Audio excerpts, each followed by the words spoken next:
Let me start at the very beginning.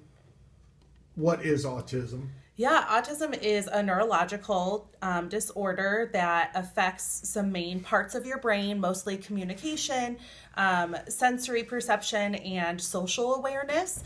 So it can be a disability that's completely separate on its own. It can be with other disabilities, but you don't necessarily have a cognitive disability, which is a common misconception. But it's very prevalent in our society today. Right now, 1 in 59 children have autism. Wow, I saw that stat. I thought that was amazing. What are there?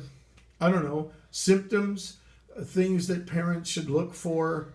Obviously, if a child is behaving a little differently, obviously that's a trigger, I guess. Yeah. But are there others that maybe are less noticeable? Yeah, there are absolutely warning signs. So average age of diagnosis is around 3. So typically for kids with autism, they have pretty normal development up until age 2 or 3. And then you tend to see regression, especially in language or communication. A lot of times you also see failure to make eye contact. So a lot of toddlers, when they go around and they look for something or ask you for something, they'll make eye contact with you. A lot of times you'll see kids with autism don't do that, or maybe look over your shoulder, or don't look when you call their name. You may see a lot of repetitive movements, which can be anything from flapping their hands to lining up cars the same way every time. And difficulty with change and routine or transitions are all some of the really common symptoms that we see in younger children before diagnosis. Okay.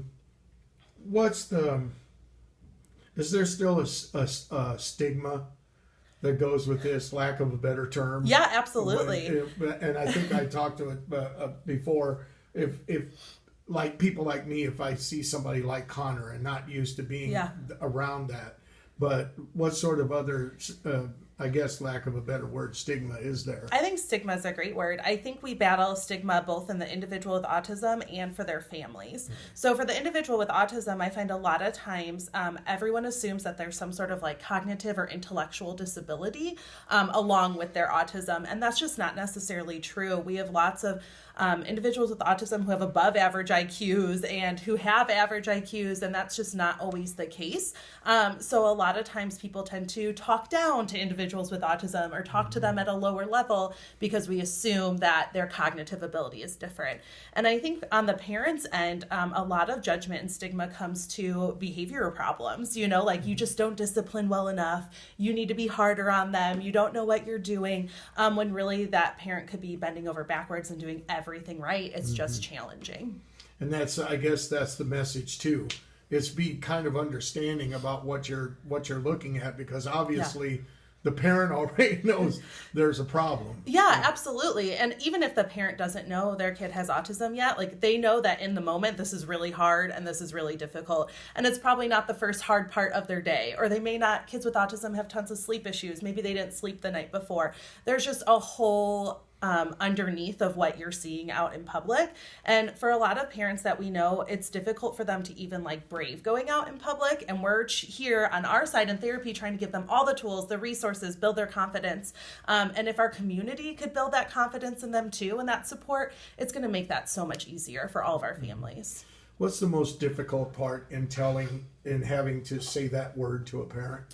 Autism is really hard for a couple reasons. A lot of people have heard the word autism but don't know what it means. And so it's one of those unknown, like your kid can get diagnosed with something medical and it's a lot easier. Autism doesn't have a blood test. It doesn't have a medical diagnosis. You're going through lots of different assessments and evaluations. So there's a lot of uncertainty and a lot of back and forth in that. And I also think because it's a lifelong disability, that's hard to swallow too. So some kids who maybe just like need some therapy for a year or two and they're back on track, and that's great. And that may be true for kids with autism, but they're still going to have autism their entire life.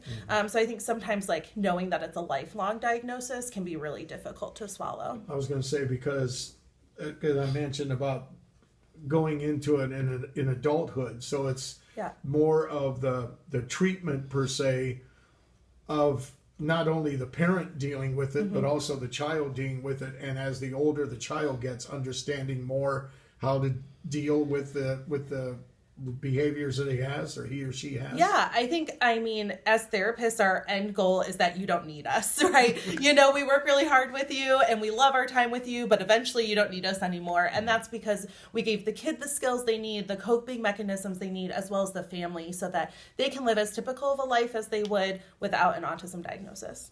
So I do what's called applied behavior analysis, ABA therapy, and basically it's a therapy based in the science of behavior. So we look at why a kid behaves the way they do, whether it's a skill they're developing or a problem behavior they have, and that's how we shape intervention. So we really look at reducing the problem behaviors, a lot of things that you maybe think you see out at Target, right? Like the tantrums on the floor, the crying, but we also look at increasing good skills, communication, cognitive skills, all of those things together.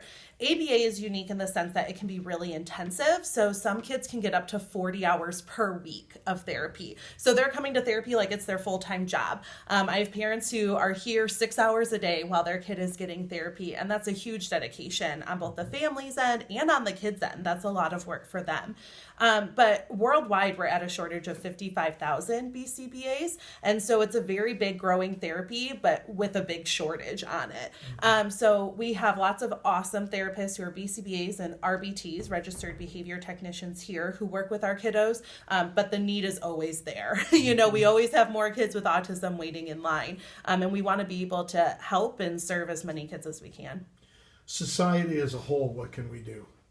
I think, you know, everyone has kind of spoken to it today, but it's just that acceptance and understanding, you know, the lack of judgment outpouring, and just remembering that these kids are just kids, you know, like a meltdown probably started over some Skittles, and like your kid has done that too. It just maybe didn't seem as extreme, or it was a little bit more manageable, or you were able to keep it hidden until you got to the car, you know, and that's not necessarily true.